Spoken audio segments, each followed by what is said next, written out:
Boa noite a todos. Quer dizer, sempre ouvindo sotaque de alemão, dizem até com a idade piora, né? Não sei se é verdade, eu já liguei, né? Tá, então eu vou ter uma telinha aqui. Gostei, ótimo. Porque ontem vocês viram que eu virei várias vezes, foi meio ruim, né? Mas foi a primeira noite e também vocês não pagaram a entrada, ninguém pode reclamar, certo? Muito bem. Então hoje vamos falar sobre qual é a relação do Filho de Deus com esta terra. Porque eu tenho que fazer a coisa um pouco interessante, porque vocês aqui na igreja, vocês são muito mal acostumados, certo? Vocês sabem muitas coisas, isso é um privilégio. Porque tem igrejas, olha, a gente conhece as igrejas, conhece as correntes teológicas diferentes, de muitas formas. E tem igrejas que praticamente nunca falam da volta de Jesus. Pode imaginar isso? Não falam da situação real desse mundo. Por exemplo, eu falo isso sem proteção, né? Na igreja luterana se fala, e ele virá de lá para julgar os vivos e os mortos. Exatamente isso é a escatologia da igreja luterana. Só isso. Ele virá de lá para julgar os vivos e os mortos. Se fala assim. E isso é muito triste, gente. Eu acho, depois de 500 anos depois da reforma, nós temos que nos atualizar um pouco. Muitas coisas aconteceram. Olha só para o mundo que nós vemos hoje, a preparação do palco apocalíptico. Qual é a relação do Filho de Deus com a terra? Então, você nota que eu mesmo faço a minha palestra, né? Falei ontem que eu era tipógrafo, depois a gente foi para outros tipos de impressão mais modernos, e a grande coisa que aconteceu foi a computação gráfica, que hoje eu posso fazer tudo no Photoshop. Eu faço nada no PowerPoint, só uso para transportar as imagens. É um trabalho louco que eu faço. Olha, eu tenho quase certeza que ninguém faz isso. Às vezes eu fico um dia inteiro procurando uma ilustração, caçando aquela coisa, passando pela internet, ou não sei onde, ou nos meus arquivos. Mas vale a pena, porque ajuda a entender melhor estes assuntos. Então eu faço hoje mais parte da chamada da meia-noite internacional. Eu trabalhei muitos anos em Porto Alegre, mas hoje é mais internacional. Então falei do meu livro que está lá na mesa, A Igreja Sem Israel. Aqui eu modifiquei um pouco a capa, porque a chamada fez a capa, eu não gostei, eu falo isso abertamente, tá? Olha, eles deviam ter me respeitado, eu sou gráfico, né? Eu gostei muito mais desse desenho, muito mais claro, o cara cortando o próprio galho. É isso quando nós não falamos de Israel. Porque, olha, toda a minha Bíblia, né, veio de Israel. Não só, como a nossa judia falou, o Tanakh, o Antigo Testamento, os Mitzraot, que são as escrituras sagradas de Israel, mas também o Novo Testamento, porque os apóstolos eram judeus. O único que não era, quem foi? Eu estou vendo se vocês já começaram a dormir ou quando apagou a luz, ou se vocês estão aqui mesmo. Quem não foi judeu que escreveu um evangelho? Não. Lucas. Mas olha, ele ficou sob a supervisão do apóstolo Paulo e Pedro. Então, olha, toda a nossa Bíblia judaica, como eu posso ser um antissemita? Jesus é o leão da tribo de Judá, ainda falado no último livro do Novo Testamento, no Apocalipse, falando de novo, Jesus é um judeu. Então, não vamos esquecer. E aqui tem um monte de capítulos, que tudo isso eram e são palestras que eu faço nas igrejas. Todos aquele livro surgiu nas minhas viagens. É uma bênção, assim, né, que eu recebo até nesse intercâmbio com igrejas locais. Nós falamos, na verdade, nessa sequência, sobre as nossas convicções proféticas. E eu acho que a nossa linha profética é a mais simples e mais evidente, que honra mais a palavra de Deus e as promessas também que Ele fez para Israel. E isso nós precisamos, não nós desviar. Então, tudo isso depende como nós enxergamos Israel. Sem Israel, olha as igrejas. Não tem arrebatamento, não tem milênio, não tem aqueles 7 anos apocalípticos, né, que na verdade só a segunda metade é chamado a grande tribulação. Eu chamo tudo 7 anos apocalípticos, que é mais fácil. E eles vivem lá boiando e tendo ideias, por exemplo, que hoje já vivemos num milênio simbólico. Será? Quando eu escuto aquelas histórias de Fortaleza, ou o pastor Manuel de Pedra Branca, onde eu vou pregar também, me falou hoje que tem bairros lá, que às 10 horas é toque de recolher dos criminosos, lá em Pedra Branca. Então, isso é um milênio simbólico? Você entendeu? Não, eu quero ver aquele leão junto com a ovelha, de verdade, porque eu gosto dos bichos, né? Então, é isso aí. A peça que é central, nesse sentido, né, normalmente é Jesus, mas no sentido profético é Israel. Na verdade, é Sião, né? Por isso está escrito lá, Sion, que também está escrito na estrelinha que vocês usam, né? Não está escrito Sião, está escrito Sion, mas é a mesma coisa. Então, durante os 2000 anos do tempo da igreja, se contraiu muito lixo, muitas heresias, muitos pensamentos humanos, filosofias. Né? Então, isso é um grande problema, mais uma vez. Né? Olha, essa foto é até melhor. Não é bem urubu, mas é uma cegonha parecida com urubu, ali no monte de lixo. Ou que nem aqui, você conhece aqueles messes, que são aquelas acumuladores. Aqui eles esvaziaram só uma moradia. Pode imaginar? Olha um monte. Isso foi, como eu me lembro, acho que até na China. Quer dizer, eles não vivem tão mal, alguns acumulam muitas coisas. Né? Assim é a situação da igreja. Depois de 2000 anos. Olha, eu estou falando sério, não é brincadeira. E nós temos que desenterrar e nos preocupar com a situação atual. Como está escrito em Hebreus 10, 25, que é um dos meus versículos que eu gosto muito. Não deixemos de congregar nós, olha, durante a epidemia, né? Como é costume de alguns. Vocês notaram que alguns não vêm mais para a igreja. E eu falei para minha esposa, quando a gente estava sentado no sofá, assistindo o culto na internet, com café, tomando isso, de pijama, nada mal, né? Nada mal. Mas olha, não deixemos de congregar nós, como é costume de alguns, antes façamos admoestações. Essa palavra não é negativa, quer dizer se animar, se corrigir, um leva o outro, um se preocupa com o outro, e tanto mais, quando vedes que o dia se aproxima.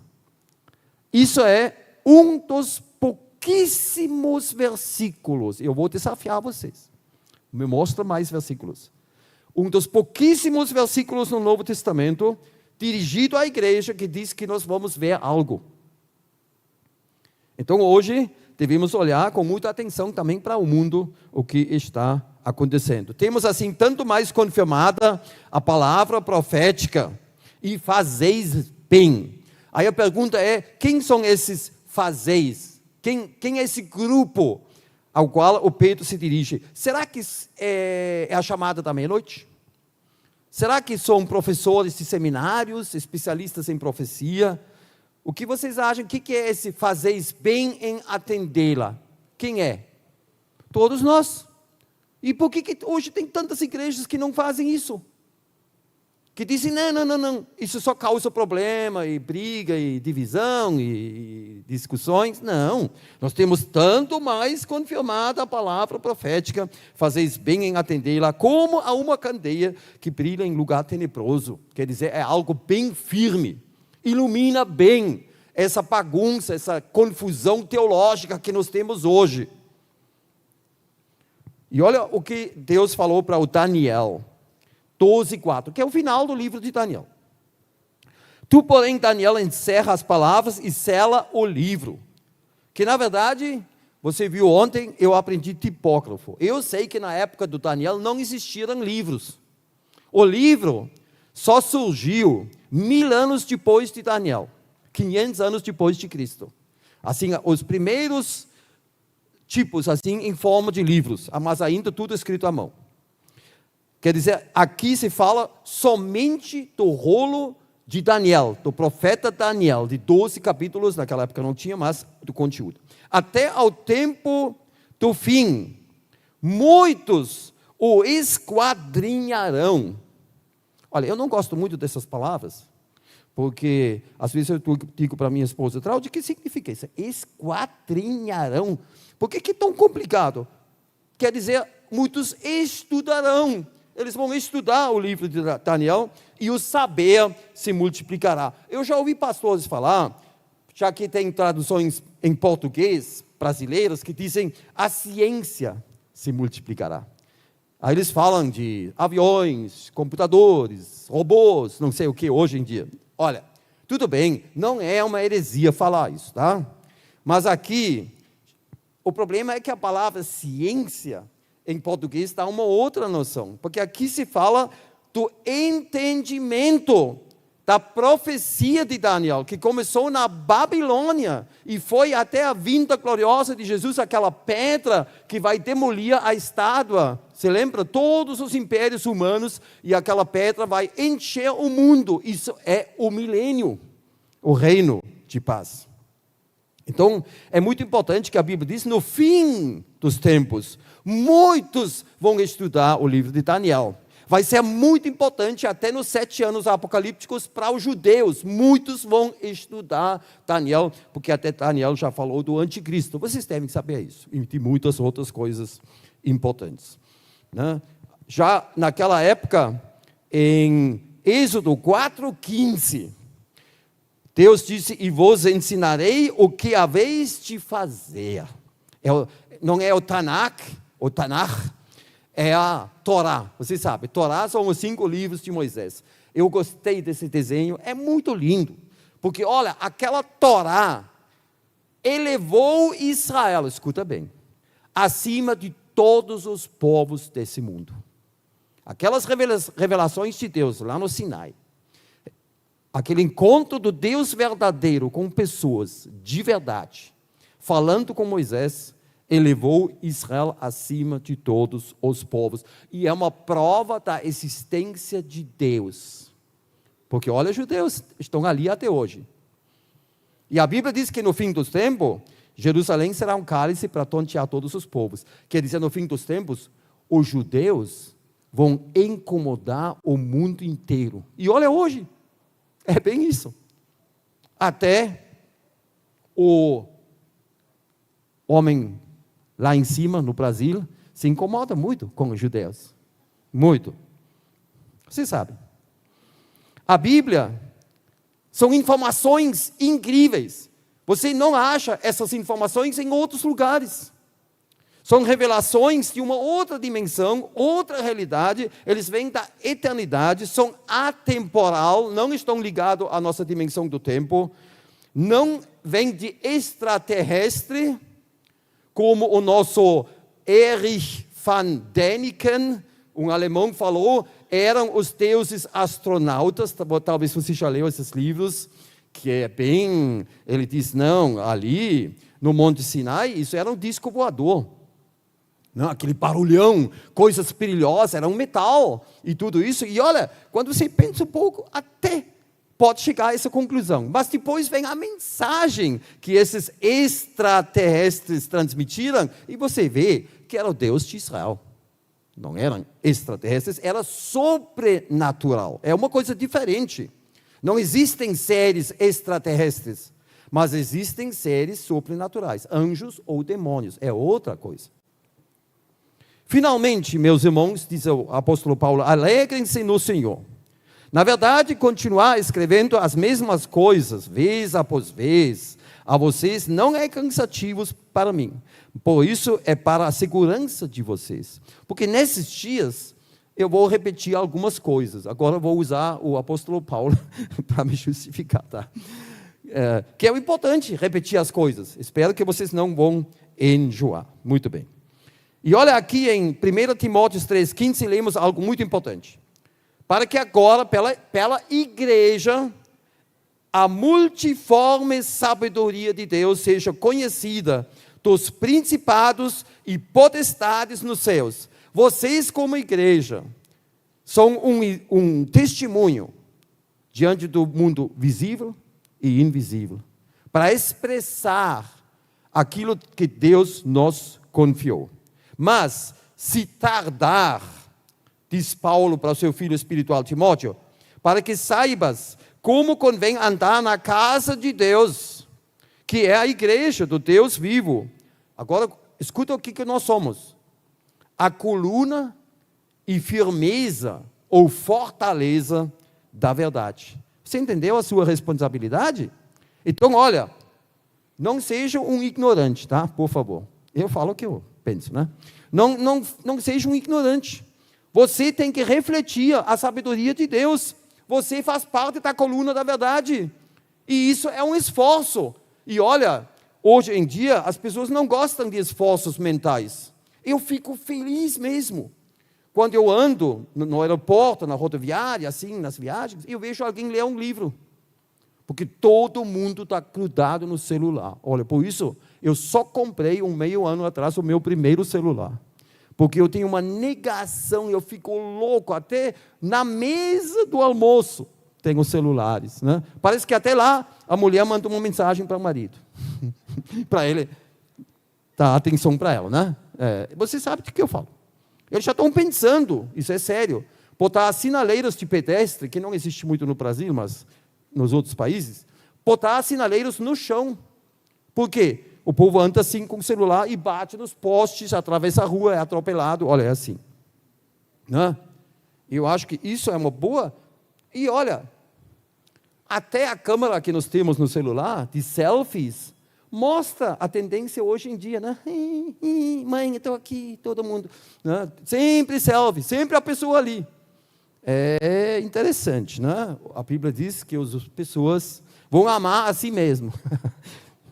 Eu não digo que você não pode fazer um selfie, tá? Mas é uma tendência interessante. Paulo também diz aos coríntios, claro, ali se tratou da ressurreição, que foi um assunto muito sério, porque tinha pessoas na igreja de Coríntio que não creram na ressurreição. Você se lembra que os saduceus não creram na ressurreição e o sumo sacerdote era dos saduceus. Imagina, ele entrou lá no Santo dos Santos e nem acreditou na ressurreição. Isso foi muito trágico. E também os gregos em si não acreditaram na ressurreição. Para eles isso foi bobagem. Graças a este evangelho, sois salvos, se é que o conservais tal como vos anunciei. Se não, é que crestes em vão. O que quer dizer isso? Manter o evangelho, segurar integralmente, guardar autêntico, íntegro, inalterado, completo, fidedigno, não vos desvieis em nada, em nenhum item. Então, eu não entendo que pessoas, por exemplo, não creem em muitas profecias sobre Israel, por exemplo, sobre arrebatamento. São coisas muito importantes que foi revelado ao apóstolo Paulo. Ele diz que não pode tirar nada, tem que conservar. Por isso eu sou um conservador. Né? Talvez eles iam me chamar, eu sou da extrema direita do cristianismo. Extrema direita, você já ouviu isso? Não, eu sou um conservador, um fundamentalista. Eu quero ficar como fundamento. Qual é a relação do Filho de Deus com esta terra? Olha em Jó 38, 7, e eles dizem que Jó pode ser o livro mais antigo da Bíblia, quem não sabe. Quando juntas cantavam as estrelas da manhã, e todos os filhos de Deus bradavam de júbilo. Aqui nós temos uma visão para dentro do céu, na hora quando a terra foi formada. Muita alegria no céu. Eles assistindo essa obra incrível, que eu, quando eu ando assim e olho as plantas e os bichos, né, vocês sabem que eu sou meio, né? Aí eu sempre digo, eu tenho pena de qualquer pessoa que vendo isso não pode dizer como o meu Criador, como o Criador é genial. Isso é maravilhoso, isso é incrível. E o Brasil é um país privilegiado, vocês têm muita fauna e flora. Quem subiu ao céu e desceu? Isso está escrito em Provérbios 30, versículo 4. Aqui o Agur, um homem que não era Davi nem o Salomão, ele aqui, ele faz umas perguntas. Olha o que ele fala. Quem subiu ao céu e desceu? Quem encerrou os ventos nos seus punhos? Quem amarrou as águas na sua roupa? Quem estabeleceu todas as extremidades da terra? Olha a criação da terra. Qual é o seu nome? E olha, isso aqui é 100% judaico, né? Não tem nada a ver com o cristianismo. Qual é o seu nome? E qual é o nome? O que ele perguntou? Olha esse homem, assim, se tateando assim, né? Quase que nem um cego, indo em direção, como é o nome do filho? Ele não sabia ainda, mas ele sabia que tinha um filho. Como os judeus, os rabinos e todos são tanto contra Jesus que se chamou Filho de Deus, porque até ali já perguntou o homem que Deus tem um filho. Isso é muito interessante, isso é muito forte. Se é que o sabes. Ele não sabia ainda, mas no Apocalipse está escrito que eles têm o nome de Deus e do seu filho na testa, né? Porque, entretanto, tudo isso já foi revelado. Quando ele preparava os céus, aí estava eu. Então, eu estava ao seu lado como arquiteto. Eu era cada dia as suas delícias, alegrando-me perante ele em todo o tempo, folgando no seu mundo habitável, e achando as minhas delícias com os filhos dos homens. Aqui fala a sabedoria personificada, que é Jesus. Muito interessante. Olha, que versículo. E ele se alegrou com os filhos de Deus. Quer dizer, Jesus tem uma ligação muito íntima com esse mundo. Isso nós vamos tratar hoje. E olha o que a Bíblia diz. E o que dá ao homem o conhecimento. Até, olha, as coisas que o homem hoje consegue. Você já viu que o homem conseguiu voar, né? Eu estava num avião de Florianópolis para São Paulo, da Latam. Tem até um vídeo no YouTube. Você viu aquele vídeo? Que acho que o piloto fez um grande erro, ou ele calculou mal o peso do avião, ele queria subir e o rabo do avião ficou na pista. Olha, um tempão ele ficou assim. Imagina, isso vai custar caro. Quando o meu avião lá em Florianópolis correu, eu fiquei muito preocupado. E olha, foi quase, e olha, não tenho mais medo no avião. Eu tinha muito medo, não fiz nada, de repente não tenho mais medo. Talvez eu estou pronto para morrer, pode ser. Olha, eu fiquei muito preocupado. Mas olha, Deus dá todo aquele entendimento que a ciência tem hoje. Deus deu isso. Porque na Bíblia, a Bíblia fala de coisas voadoras, fala de rodas, que o Ezequiel viu rodas, ele viu aquele brilho, parece vidro transparente. Muitas coisas que nós temos hoje é um reflexo do divino. Você entendeu? Que o homem descobriu. Porque a Bíblia diz, o que dá ao homem o conhecimento. Eu sou o Senhor, o teu Deus, que te ensina o que é útil e te guia pelo caminho em que deves andar. Quando nós falamos, nos próximos dias, nós vamos ter 2 reuniões, Bíblia e ciência. Eu vou mencionar um homem, o George Washington Carver, que era descendente de escravos. Aí vieram ladrões, eles roubaram a mãe dele para vender como escravo, e ele era um bebê muito doente, e eles jogaram ele fora. No caminho, pum! E ele ficou no frio. E ele não morreu. E um casal de fazendeiros brancos adotaram esse George. Ele era muito fraco sempre, meio doente, mas depois ele virou um dos maiores bioquímicos dos Estados Unidos, até amigo de muitos presidentes, e ele fez tantas descobertas, mais do que 500 descobertas. Você sabe que o amendoim que você passa no pão, o George Washington Carver inventou isso? Eu vou falar sobre isso, não posso falar tudo agora, tá bom? Combinado. E olha, quando ele não tinha uma solução das descobertas químicas, ele foi se ajoelhou e orou para Deus. Olha, se os cientistas iam fazer mais disso, não iam inventar tanta besteira que faz mal para nós, entendeu? Sabedoria. Muito bom. O seu Deus o ensina e o instrui acerca do que há de fazer. E não vos ensina a própria natureza, que é desonra para o homem ter cabelo curecido. Não vamos explicar sobre isso agora, tá bom? Mas até a natureza ensina.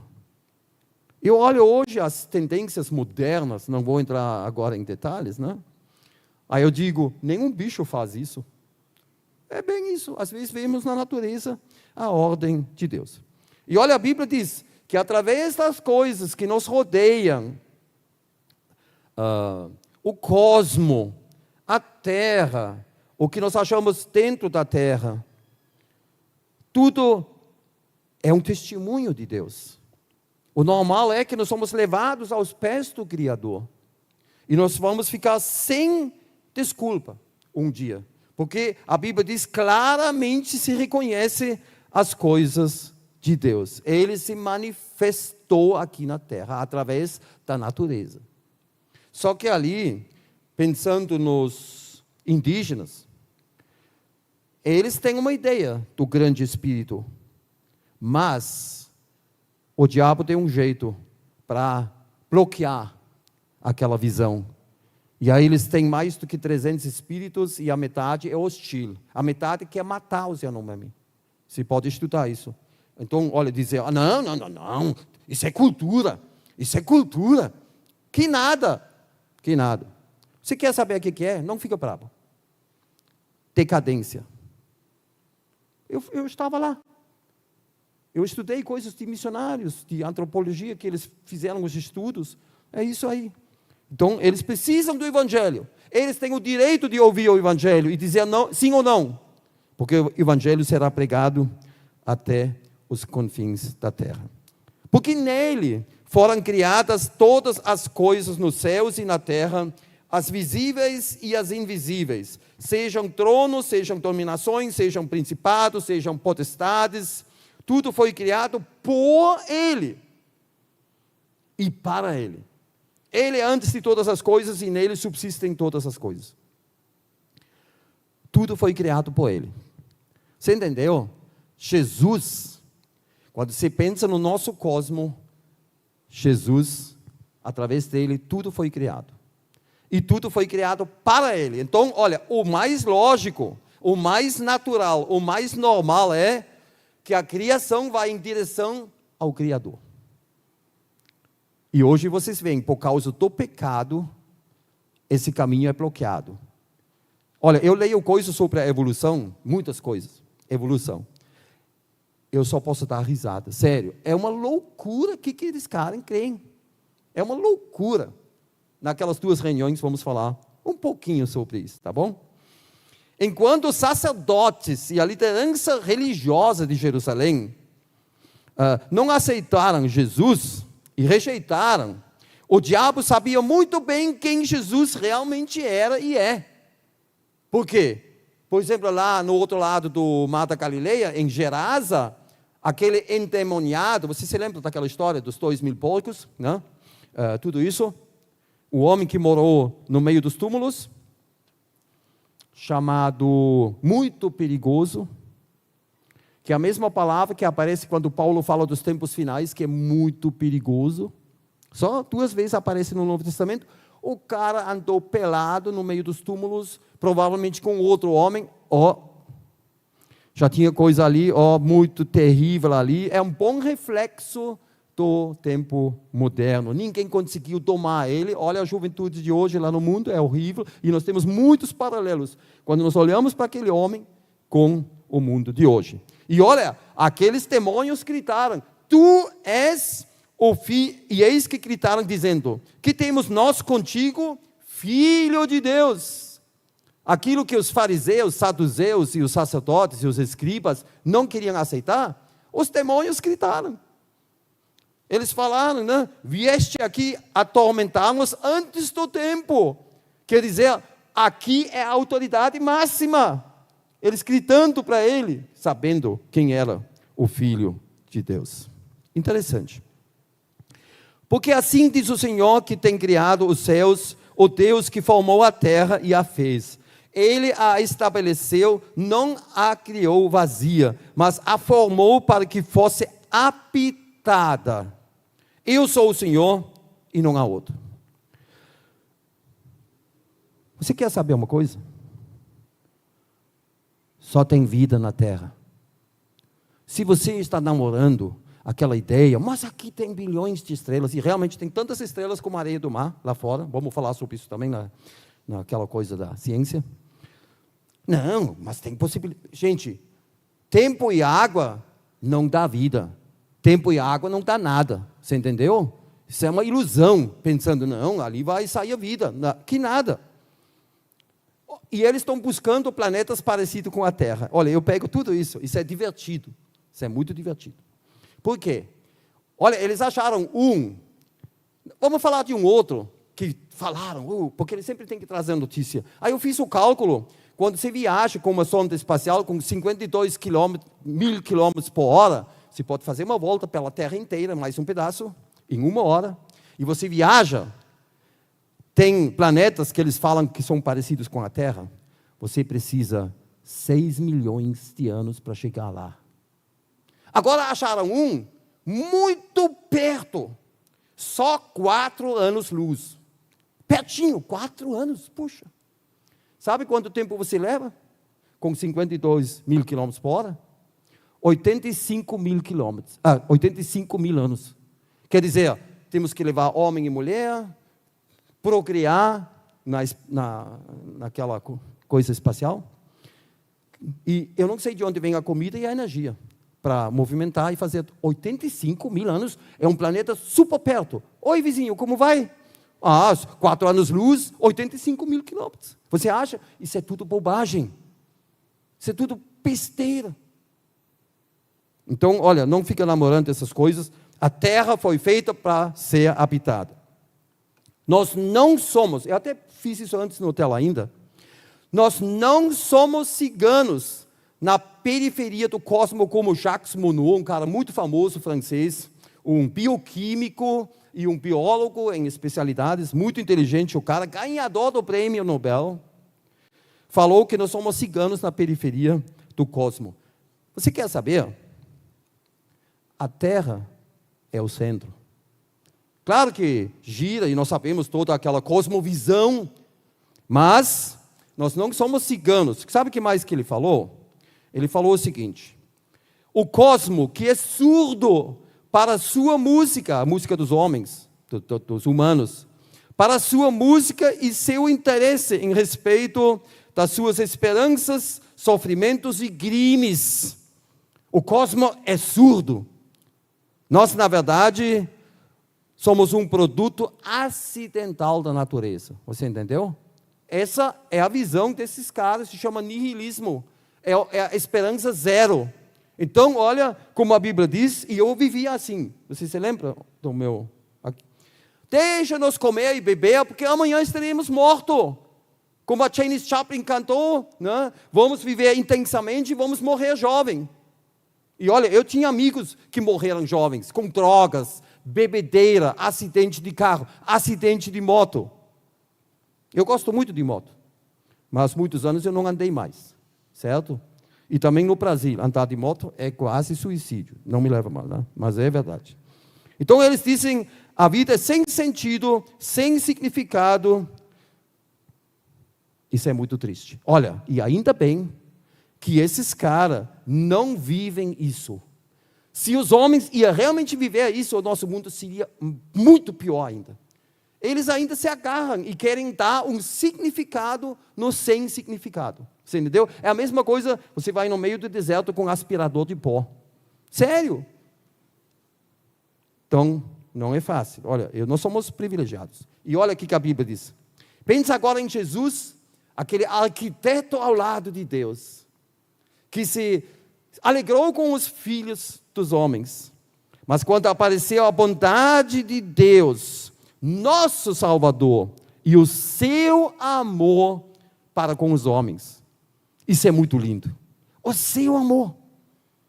E esse amor que atingia todas as pessoas. independente como eles estão.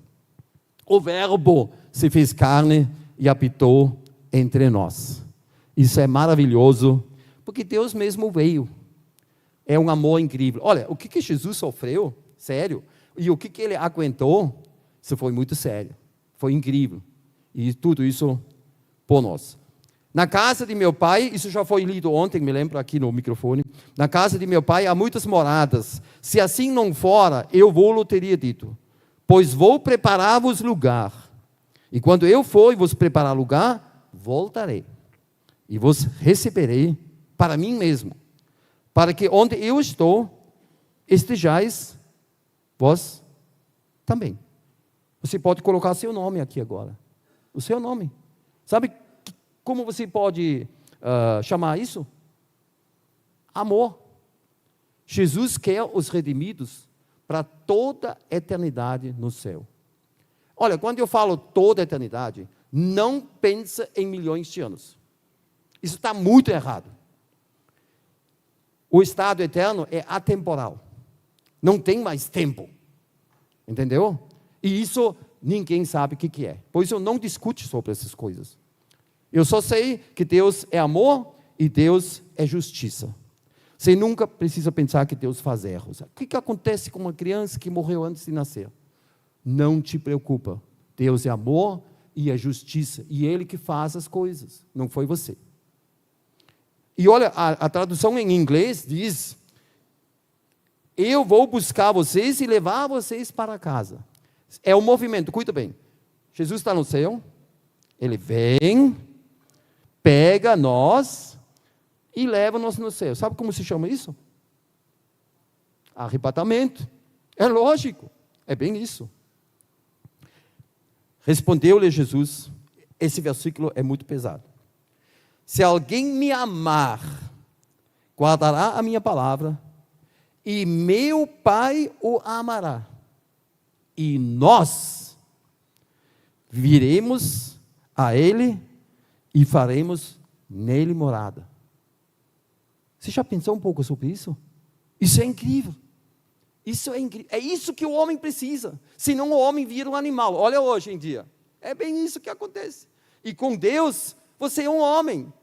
Você desenvolve os frutos do Espírito, as virtudes, é outra coisa. Nós fomos feitos na imagem de Deus, seres materiais, mas também espirituais. Essa é a nossa divisão interior, que nos separa dos animais. Olha, os animais são muito mais felizes do que os homens. Sério.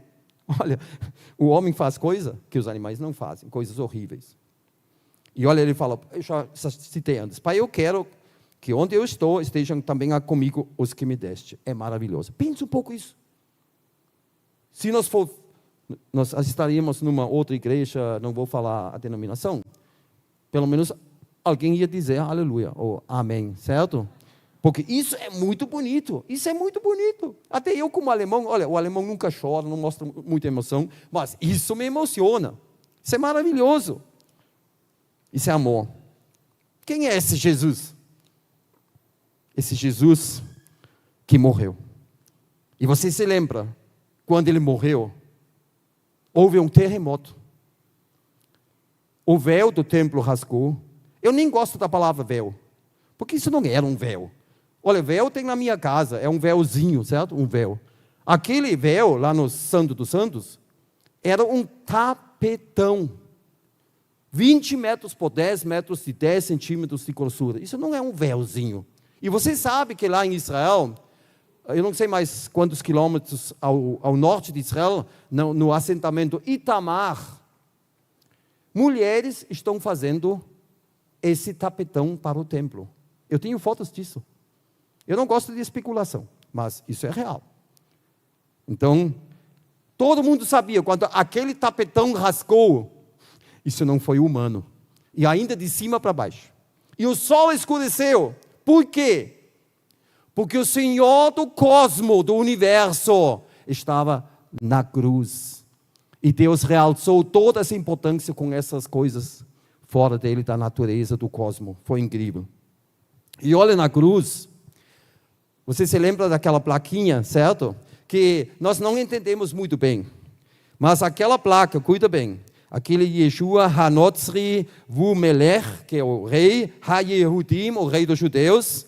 Quando os fariseus, os escribas, os sacerdotes viram isso, eles viram o nome de Deus na cruz, Yahvé.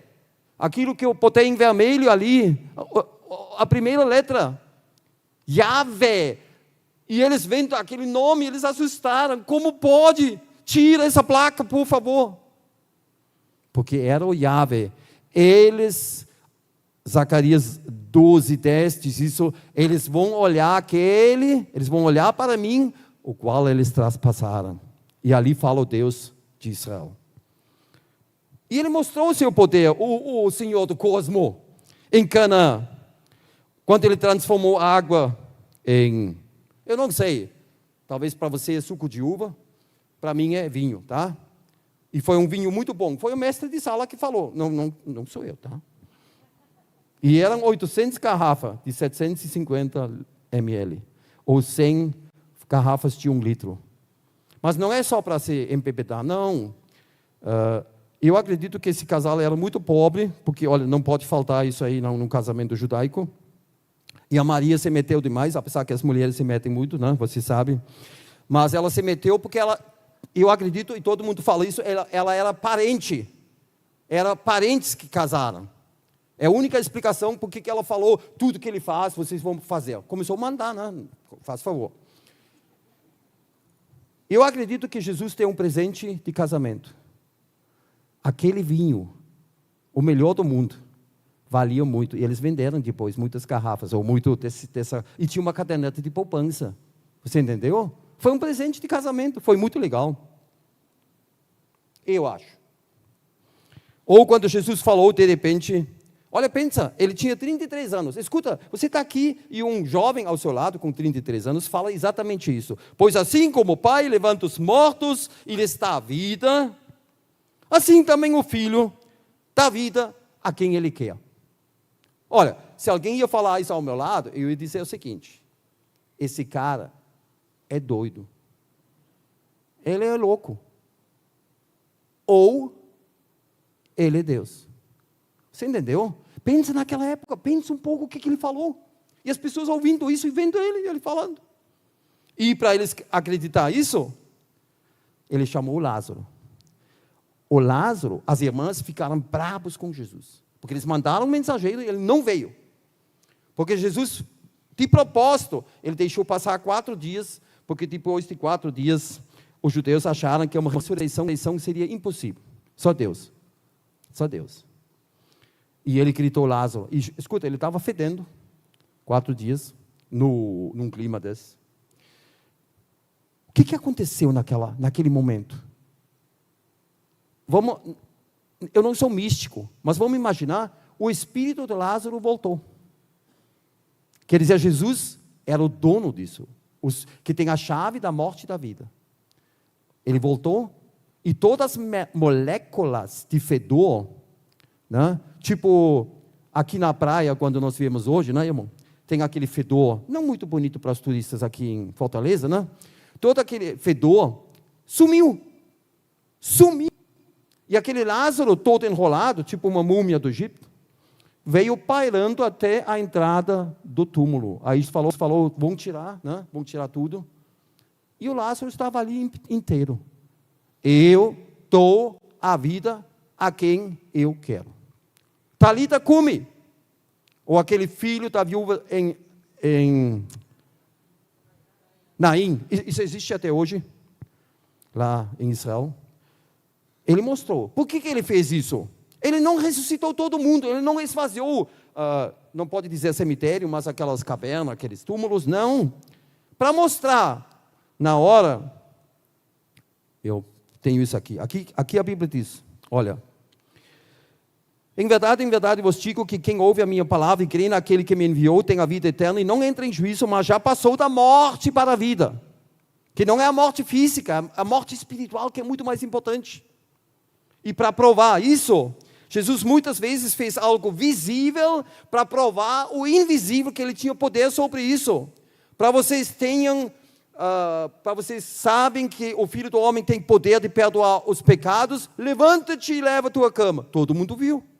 algo visível, que mostrou que os pecados foram perdoados. Deus pode perdoar. Em verdade, eu vos digo que vem a hora, e agora é, em que os mortos ouvirão a voz do Filho de Deus, e os que a ouvirem viverão. Jesus diz, deixa os mortos sepultar os seus mortos. Isso não é nada bonito que ele falou ali. Mas sem Jesus você é um zombizinho, um morto, entendeu? Só com Jesus você passou da morte para a vida. Que nem o povo lá no deserto, não, olhando aquela cobra, muito parecido com, Jesus diz, o Filho do Homem importa que seja elevado do chão. Como do chão? O único jeito para ser parecido com isso aí de Moisés, aquela cobra, naquela haste grande, que nem um emblema de guerra, era a crucificação. O único jeito para ser elevado do chão. E hoje, todo mundo, no mundo inteiro, que ouve o Evangelho, e é humilhado, quebrantado, e olha na fé para Gólgota, o Cordeiro de Deus morrendo, está consumado. Você passa da morte para a vida. O judeu que tinha o veneno da cobra dentro de si circulando, talvez tentou alguma receita caseira, Moisés diz, não adianta, vocês têm que olhar aquela cobra. Escuta, naquela época não tinha óculos. O que um velho, que era quase cego, mordido pela cobra, e ele nem viu a cobra, o que aconteceu com ele? Que falou para seu netinho, onde está a cobra de Moisés? E o netinho pegou o braço e disse, vó, é para lá. O que aconteceu quando ele fez isso? Ele passou da morte para a vida. Não é só aquele olhar, é obedecer a Deus. Quando você olha para Gólgota, você passa da morte para a vida. Ele multiplicou peixes e pães. Uma vez ele tinha 2 pães e... 2 peixes e 5 pães. Outra vez, a Bíblia nem fala que ele tinha. E ele multiplicou. Você acha que Jesus tinha uma padaria escondida? Ou um açude onde ele encontrou tilápias? Não. Ele pegou e olha, Deus falou e as coisas se criaram. A Bíblia diz, nós vamos falar sobre isso também, sobre ciência, que a terra foi criada só pela palavra de Deus. Ele fala, e hoje já tem cientistas que estão pesquisando que energia pode criar matéria, assim, parecido com falar. É bem interessante. Então, Jesus, o Senhor do cosmos. Isso uma vez aconteceu em Tapga. Todos que viajam para Israel passam lá no Mar da Galileia, em Tapga. Lá tem uma igrejinha com aquele mosaico que os cristãos botaram lá para nunca mais esquecer o que Jesus ensinou. O que ele falou? Primeiro, buscar o reino dos céus e o resto será acrescentado. Ou entrega o teu caminho no Senhor, confia nele e o mais ele fará. Prioridade máxima, Jesus. Olha, eu já falei para minha mulher o seguinte, Traud, essa coisa de viver de ofertas, eu já estou tanto tempo no Brasil, eu vou fazer um dinheirinho. Não, porque a gente já aprendeu algumas coisas, sabe? Ela disse, Reinaldo, não faz isso. Fica com a palavra, Deus vai cuidar de nós. Entendeu? Porque a Bíblia diz, entrega o teu caminho ao Senhor, confia nele, o mais ele fará. E isso ele ensinou. Ele não encheu todos os dias as geladeiras do povo com peixe e pão. Você entendeu? Não. Mas ele queria, busca primeiro a prioridade máxima, e sua vida será, vamos dizer assim, ajustado. Isso é o importante. E também quando Jesus falou para Pedro, olha, quando faltou dinheiro, né? Você conhece isso? Jesus, claro, naquela época não tinha isso, né? Tinha túnicas, mas olha, você conhece isso, né? Bolso vazio. E aí vieram aqueles servos, Jesus disse, pode ficar frio, tranquilo para resolver. Anzol, primeiro peixe, moeda certa para pagar o tributo para 2 pessoas, que era um estáter ou uma dracma dupla. Olha, eu aprendi com um pescador, um livro de Israel, que no Mar da Galileia praticamente não tinha peixes carnívoros. Se você entende um pouco de pesca, um peixe pode ir atrás de uma moeda se é um peixe carnívoro. Por isso você usa isca brilhosa, você se lembra que parece uma barriga de peixe. O primeiro peixe, olha, Jesus não diz, pega a rede de arrastão, bota 20 homens num canto e joga 1 quilômetro lá, talvez no meio dessa multidão de peixe, tem um que por engano engoliu uma moeda. Ele diz, Anzol, primeiro peixe, a moeda certa. Como um peixe fiscado ainda tem uma moeda na boca? Ridículo. O Pedro, coitado, ele disse, eu vou passar vergonha diante dos meus colegas pescadores. E o que aconteceu? Ele é o Senhor da natureza. Ele é o Senhor do cosmo. Ele faz o que Ele quer. Se você tem dúvidas, você não sabe quem é Deus. Se você acha que Deus não pode transformar esse mundo, Ele não precisa nem um segundo. Ele vai tirar toda a maldição e vai levar o mundo ao estado original. Aquela distorção da natureza, que um animal come o outro, Deus pode tirar. Ele não precisa um segundo. Porque Ele é o programador. Ele pode fazer que um cara que foi triturado por um tubarão, que foi dissolvido no mar, a Bíblia diz, o mar vai devolver os mortos.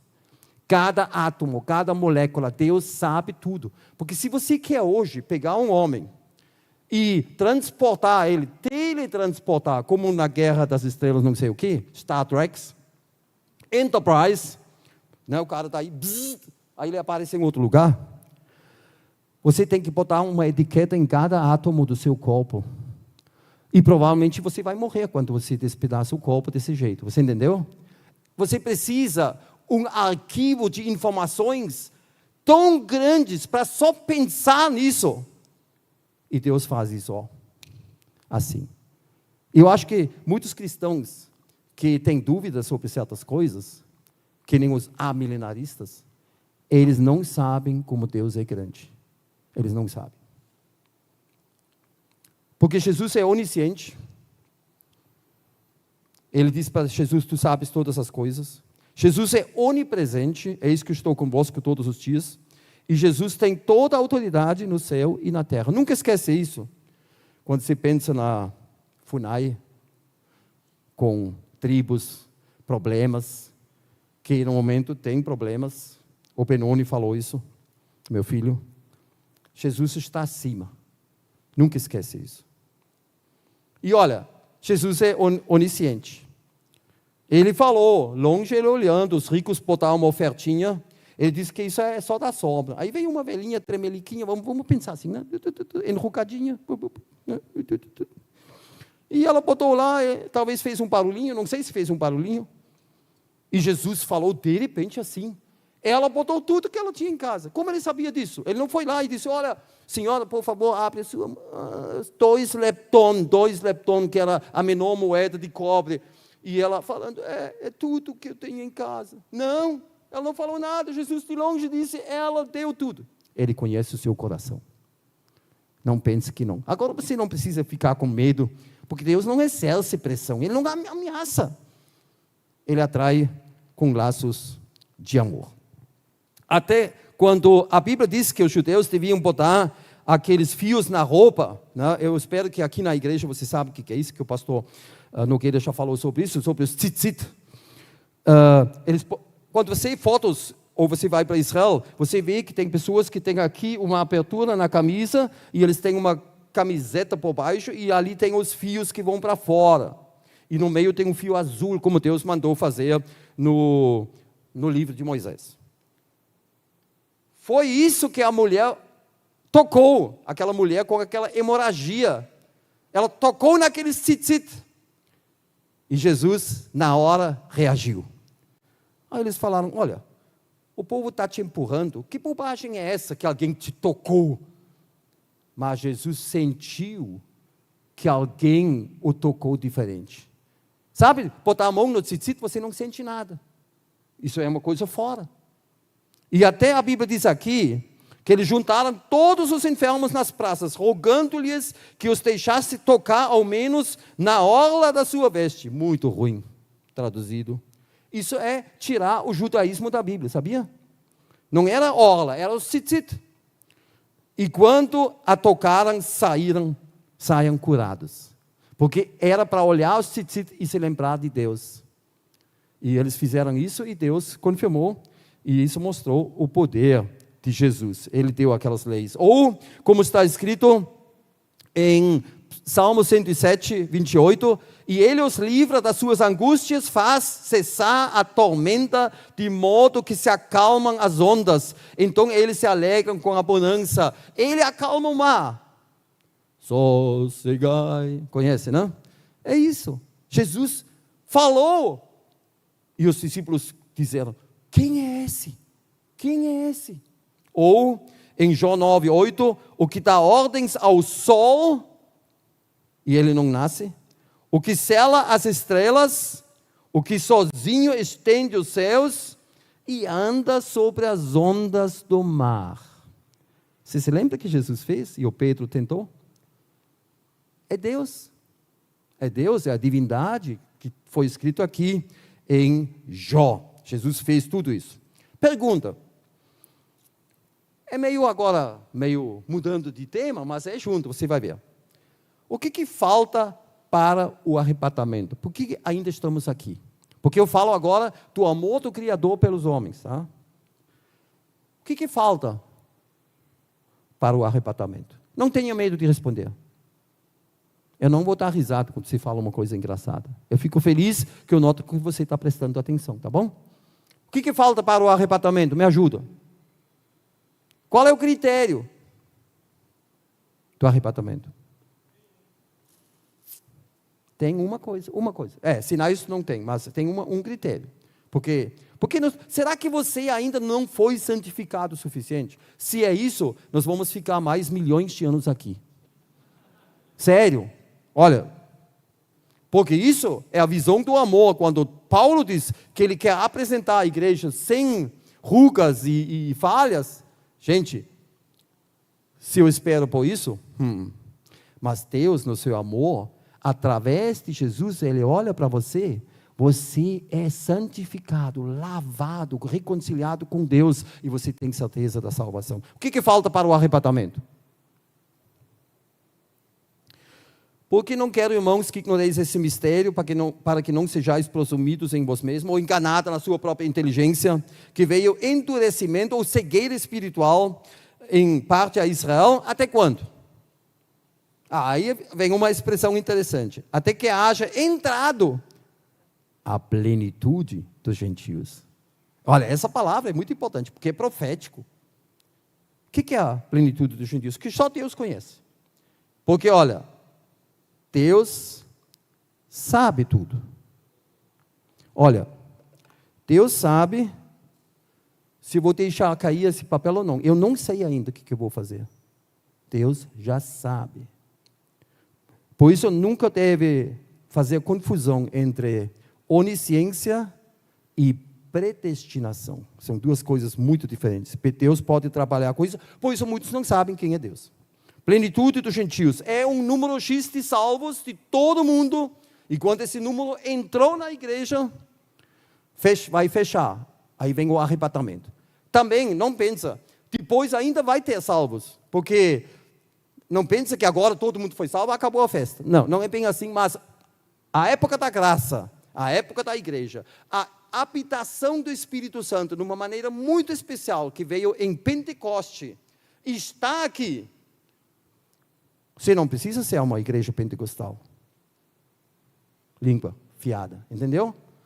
Na hora quando você aceita Jesus, você é selado com o Espírito. E aquele novo motor, agora movimenta você.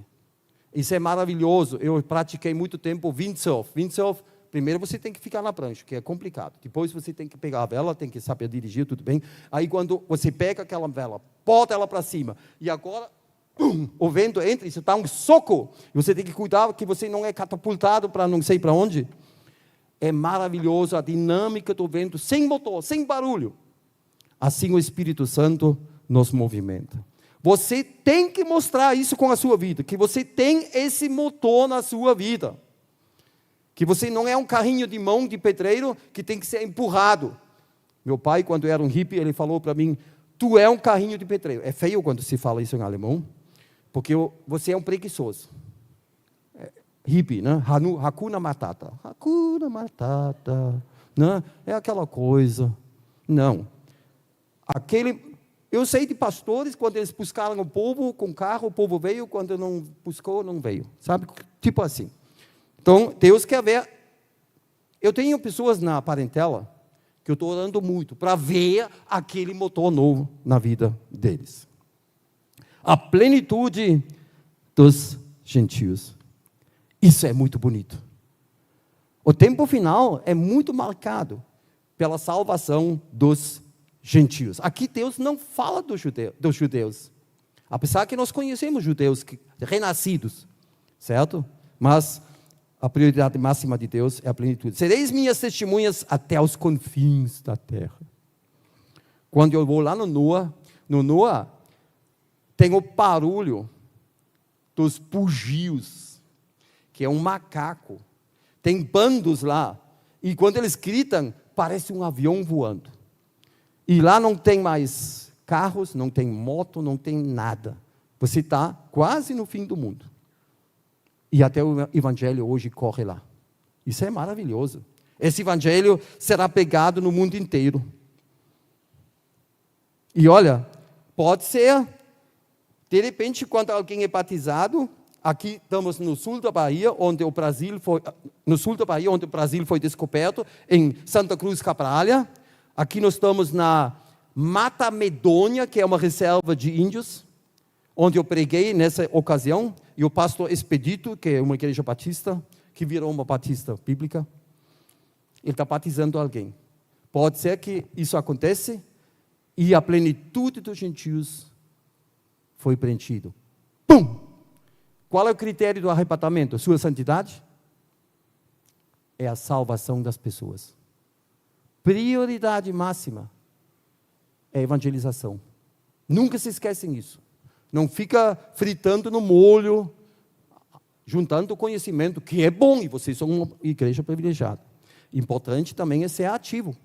Né? Isso é um testemunho, que não é fácil. Mas olha, tem muitas ocasiões no dia a dia que a coisa vem automático. Você não precisa se esforçar. Alguém ao seu lado, abre a boca, você já está aí. Com a resposta pode falar de Jesus. Muito fácil. Nunca me esqueço desse homem em Porto Velho, descendente de escravos. Você sabe que lá, muitos morreram quando eles construíram as linhas de trem, lá em Porto Velho. Morreram muito por causa da malária, os escravos. E esses escravos fundaram uma igreja batista. Eu preguei naquela igreja. Eu pensei, olha, eles já morreram, mas a igreja permaneceu. Eu edificarei a minha igreja. E esse homem fez 100 anos naquela noite. E o pastor disse, Reinaldo, vai estar, a televisão vai vir, tu tem que parar com a pregação. E ele já era muito, muito debilitado, 100 anos. Ele quase não enxergava mais, ouvia mal.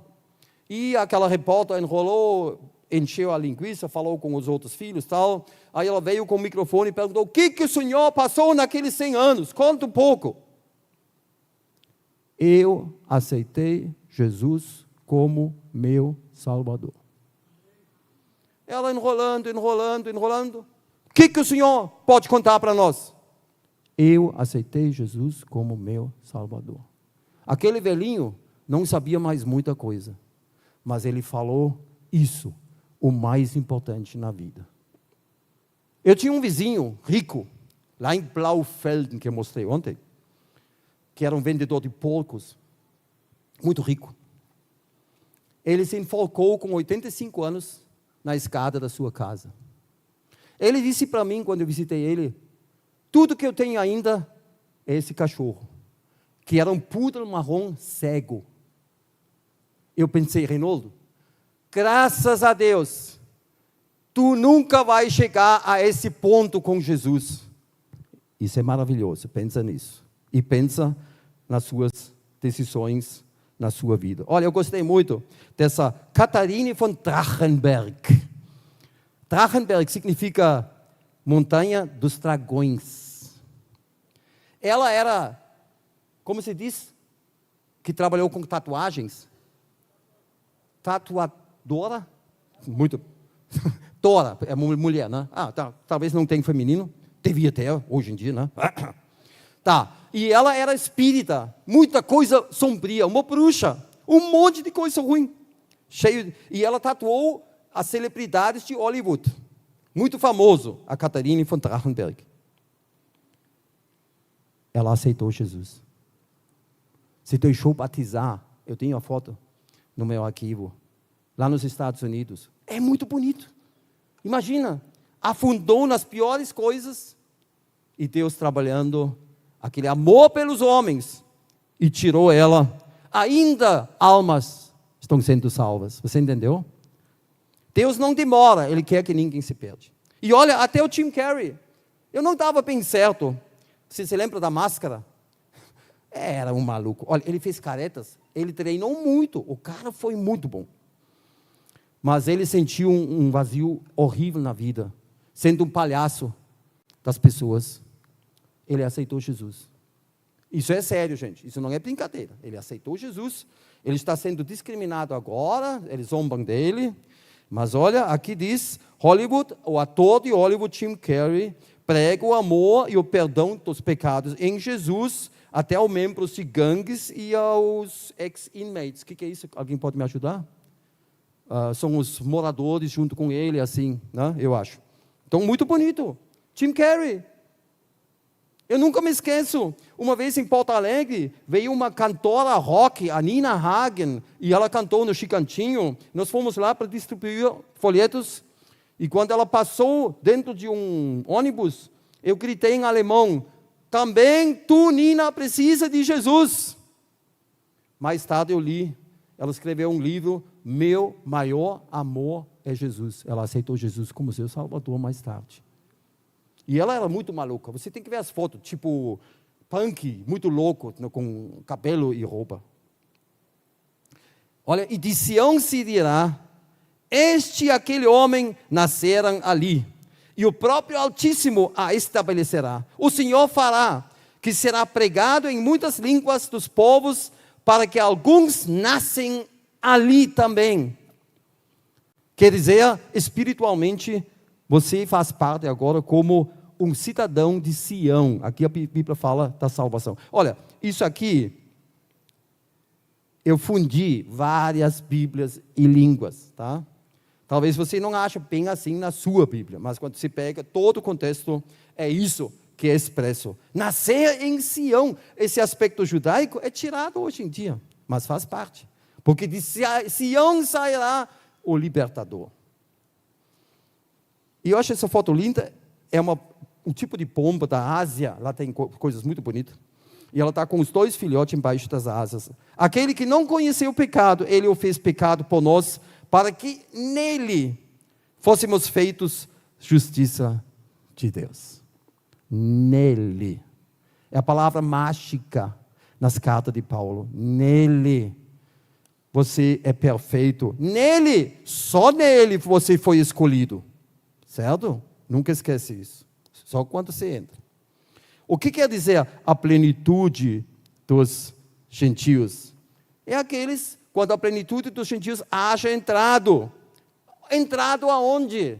Entrai pela porta estreita, porque larga é a porta e o espaçoso o caminho que conduz à perdição. E muitos são os que entram por ela, e porque estreita é a porta e apertado o caminho que leva à vida. E poucos há que a encontrem. É uma boa ilustração, gostei muito, que é uma forma de cruz e o homem, né, tem que fazer todo o malabarismo para passar naquela porta estreita, aceitar Jesus, que é muito humilhante para nós, deixar orgulho humano, é bem isso. E ele diz, eu sou o bom pastor. Já falei ontem sobre isso. Ele sabe muito melhor o que é bom para você do que você mesmo. Jesus é a única, última e definitiva resposta de Deus. O centro. Ele criou o mundo e ele é o centro. E tudo foi criado através dele e para ele. E pela vontade dele nós fomos santificados pelo sacrifício do corpo de Jesus Cristo, oferecido uma vez, para sempre, está consumado. Tetelestai. Isso, os indígenas também têm que ouvir, que sacrificam, que têm medo dos espíritos e tudo isso. Ou na missa católica, onde Jesus sempre de novo é sacrificado. Não, foi uma vez por todos. E quem aceita é consumado. Sem a informação que Deus nos deu na Bíblia, interpretamos tudo errado. Ficamos limitados e presos num pensamento puramente humano. Se vocês não crerem que eu sou é Yahvé, de fato morrerão em seus pecados. Imagina Jesus falando isso. De repente ele fala, olha, Em minha pessoa vai se decidir o teu destino eterno. Porque Ele é o Criador. O Reinhold Messner, ele tem o mesmo nome que nem eu, o primeiro nome, Reinhold Messner, é um dos poucos que subiu todas as montanhas do mundo sem levar oxigênio adicional. Você sabe o que é isso? Isso é quase sobre-humano. Ele fez isso, olha, ele diz aqui, estar lá em cima não torna a vida mais significativa, mas mais intensa. Sabe o que eu digo para ele? Eu tenho pena de ti. É isso que eles buscam hoje. Adrenalina. Os jovens gostam disso, não? Aqueles vídeos no YouTube, os caras fazendo cada maluquice, e muitos morrem. Você sabe disso, muitos morrem, porque é um vício, a adrenalina. Eu digo, olha, isso para mim, Reinhold, por favor, eu preciso mais do que só uma vida um pouco mais intensa. Eu preciso um significado na minha vida. E esse é Jesus. Ou o verdadeiro Spider-Man, que é o Alan Philipp, o Robert Alan Philipp, é um baixinho, ele só pesa 50 quilos, ele sobe os edifícios mais altos do mundo sem nada. Gente, eu só olhando de cima, eu já fico com medo, né, de um edifício. O cara sobe que nem um macaco, olha aqui. Aqui, por exemplo, esse edifício tem 828 metros, ele subiu em 6 horas pela fachada do edifício. Sabe o que ele diz? Escalar é minha paixão, minha filosofia de vida. Se vou morrer nisso, pelo menos valeu a pena. Gente, faz favor. Ou nosso amigão judeu, Woody Allen, chamado um neurótico com seus filmes. Ele diz, toda a vida estou fugindo. Prefiro o mundo das fantasias dos filmes. Vivo numa bolha de sabão. Eu tenho medo, me deixa falar isso. Muitos jovens vivem numa bolha de sabão, com aqueles games. Eu não sou contra game, mas eles ficam num submundo que não é mais real. Isso é perigoso, gente. Eu não sou contra, pode se divertir. Olha, até no templo tinha efeitos e música e coisa. Eu não sou contra, mas depende de quanto tempo você mata nisso, certo? E não tem tempo para ler a palavra de Deus e para orar. A vida é simplesmente insignificante, não tem sentido nenhum, sabendo que no fim me espera o nada. Isso faz de qualquer pessoa um neurótico.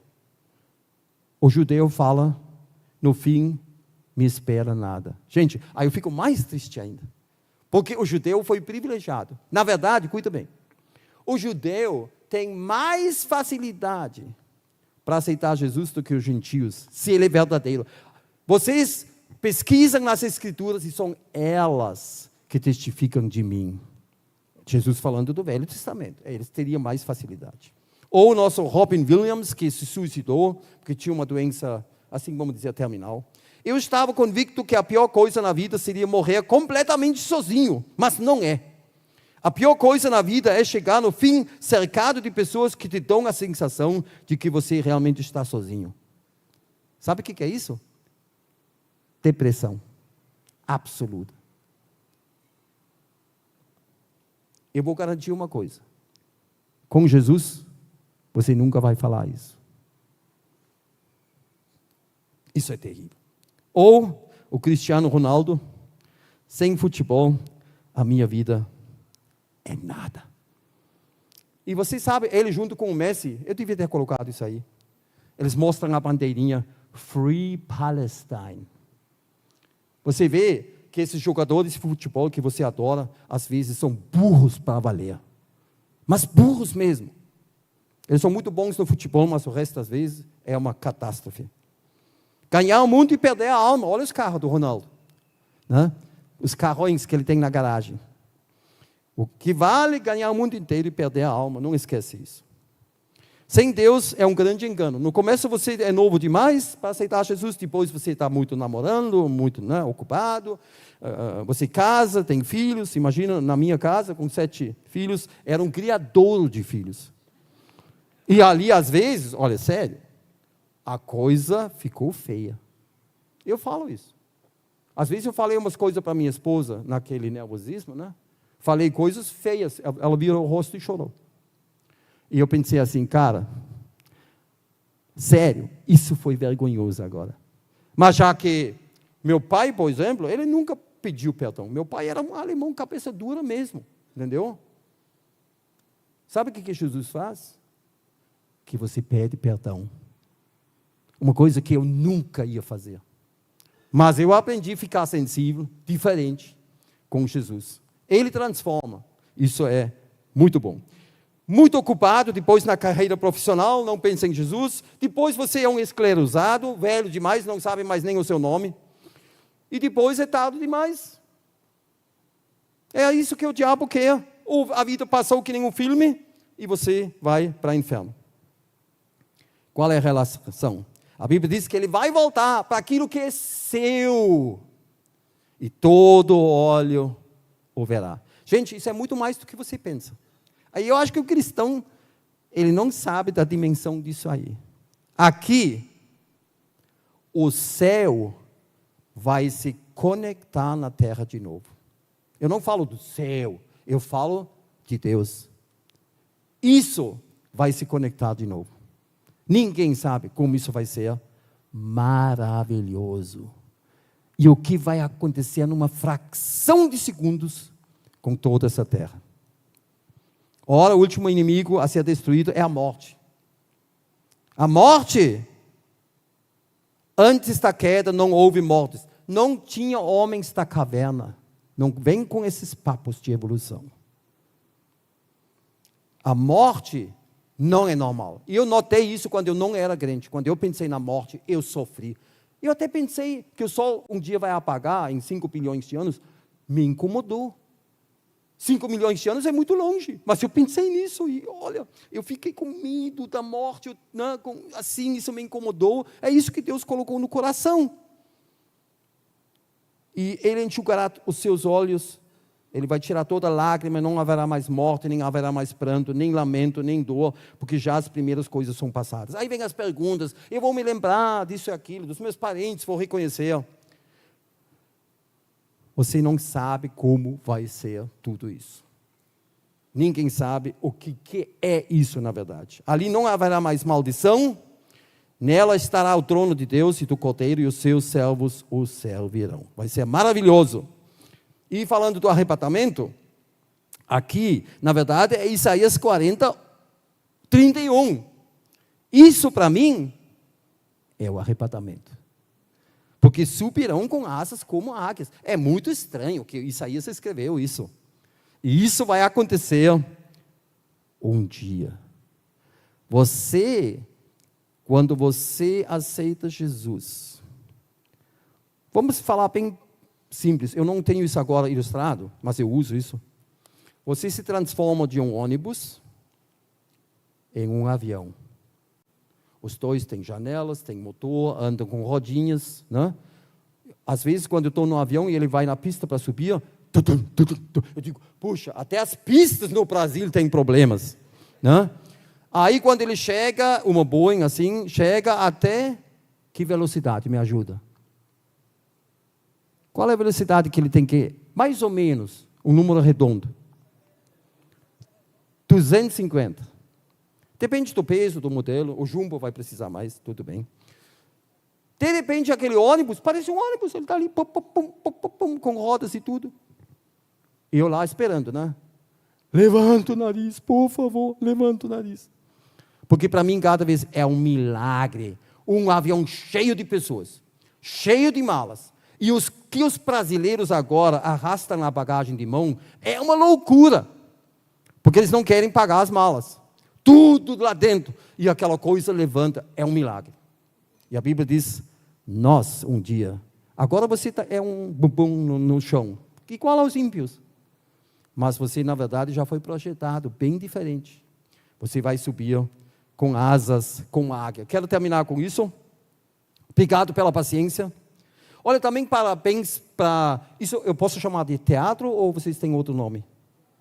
Teatro. Não é alguma coisa ruim quando eu falo isso, né? Não. Gostei muito, muito bom. Olha, ótimo. Eu tiro o chapéu. Não sei com o texto de onde vocês tiram os textos, se tem alguém ouvido ali falando. Muito bom. Olha, também o sinistro ali, o sinistro, né? Também bem interessante. sabe, as personagens assim diferentes, muito bem feito. Gostei, olha, vale a pena. Então, para terminar, Jesus é o centro, o Criador, o amor dele pelos homens, ele veio se preocupando conosco, em vez de xingar, ele veio perdoar os pecados, ele não olha a pessoa, não olha para o passado, ele não diz, não, cara, primeiro tu tem que parar de fumar, parar de beber, você tem que parar com essa farra ali, tudo isso, não. Primeira coisa, Jesus entra na vida, e depois as coisas mudam. Jesus voltará, ele vem. O Espírito e a noiva dizem, vem. Maranata, vem, Senhor Jesus. Espero que você pode dizer isso com o seu todo o coração. É muito bom, às vezes eu pergunto, quando você falou a última vez Maranata? Eu já vi que o pastor Nogueira fala muito, é bom, né? Porque tem igrejas que nunca falam. Imagina. E nós temos esse privilégio. Não esquece, quando você está aqui na terra, né? Assim, celular, né? Não esquece. Erguei a vossa cabeça, porque a vossa redenção se aproxima. Muito bem, até amanhã.